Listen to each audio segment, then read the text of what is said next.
सरकारी नौकरी मिलने के बाद पत्नी द्वारा पति को छोड़ने का एक और मामला प्रकाश में आया है, जहां जनपद के रहने वाले एक युवक ने बताया कि उसकी 5 वर्ष पूर्व एक युवती के साथ लव मैरिज हुई थी, जिसके बाद उसने न्यायालय में लिखा पढ़ी भी करा ली थी। लेकिन जब से उसकी पत्नी का चयन लेखपाल के पद के लिए हुआ है, वह उसको छोड़कर चली गई और अपने रिश्ते को भी सिरे से नकारने लगी है।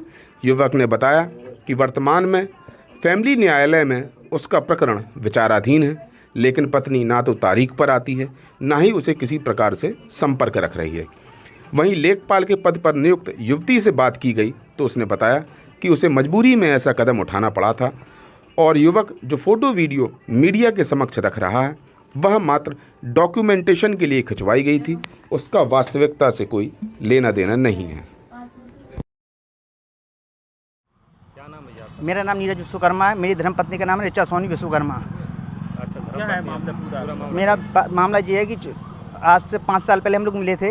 हम लोग ने लव मैरिज की थी, शादी की थी। उस बाकायदा हमारा सेक्शन 9 के पर मुकदमे के पेपर हैं, बाकायदा सब कुछ है। हमारी पत्नी कहती है कि हमें कोई शादी नहीं हुई है। उसके बाद नौकरी लेखपाल का सिलेक्शन होने पे आ गया तो हमसे कह रही कि हमें कोई मतलब नहीं है आपसे। मतलब नौकरी लगने पे आपको छोड़ दिया? हाँ, नौकरी लगने पे हमें छोड़ दिया। कब से? हैं 18 जनवरी की बात है। 18 जनवरी से जब हम साथ नहीं रह रहे हैं। 2024 से? हाँ, 2024 से। उनको लेखपाल की नौकरी नियुक्ति पद कब मिला? जी आज मिला, पहले भी मिलना था तो जब कैंसिल हो गया था, जो आज मिला तो आज मिल गया होगा। मैंने किस तहसील में है जी? नई तहसील में है, झांसी? झांसी नई तहसील।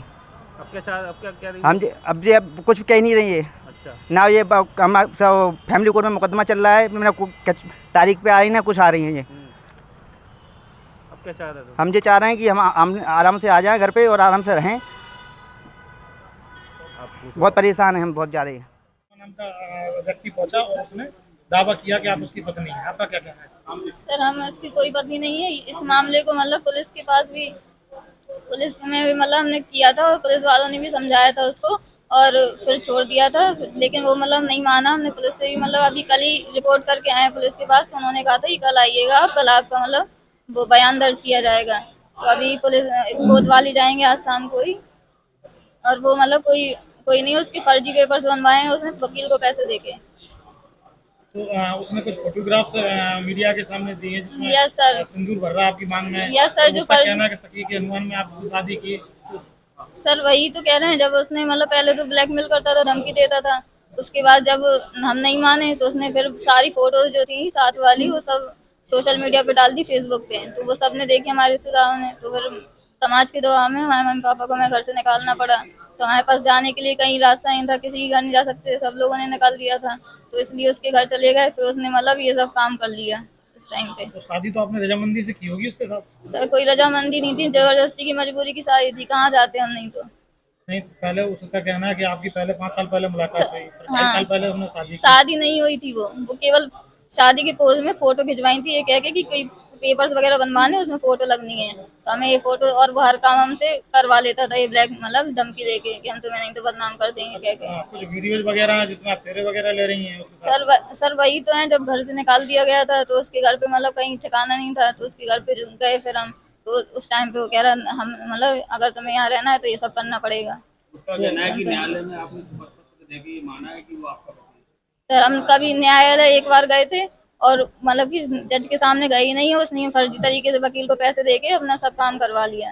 फैमिली कोर्ट में कोई मामला चल रहा है आपका? सर कोई मामला नहीं चल रहा है, वो कहता ही चल रहा है, लेकिन हमारे पास कोई उसका वो नहीं आया है कोर्ट की तरफ से नोटिस। तो आपका क्या मानना है, वो शादी नहीं थी, लिव इन में थी आप?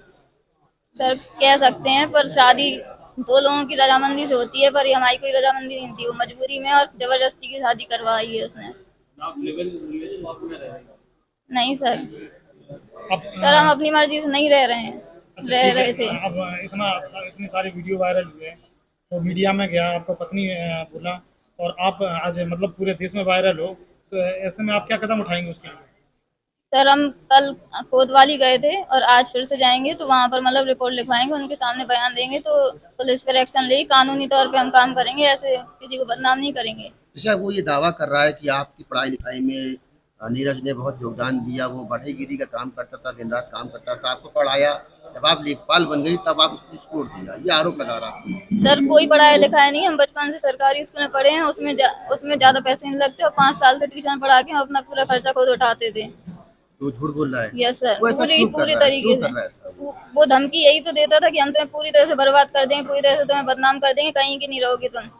तो ये कह रहा है कि जब आप लेखपाल नहीं बनी तब उसकी बात की, अब आप जब लेखपाल बन गई ऐसा कभी नहीं है, बहुत पहले से ऐसे ही चल रहा है। स्टार्टिंग में बस जब स्टार्टिंग में कुछ टाइम पे मतलब सही चला, उसके बाद जब उसकी मतलब सच्चाई पता चली, ये दारू पीता है, मारपीट करता है, तो मतलब तभी से हम लोगों के बीच में मतलब अनबनी होने लगी थी। कितने समय तक आप तो अच्छे से रहे साथ में? सर कुछ ही टाइम हुआ होगा, 6-7 महीने या 1 साल, ज्यादा से ज्यादा साथ में रहे थे? रहे नहीं थे, मतलब अनबन लड़ाई नहीं होती थी जब तक। उसके बाद जब उसकी सच्चाई पता चली तब से फिर मतलब लड़ाई होने लगी हम लोगों की। आप लगभग कितने महीने? सर एक महीने लगभग।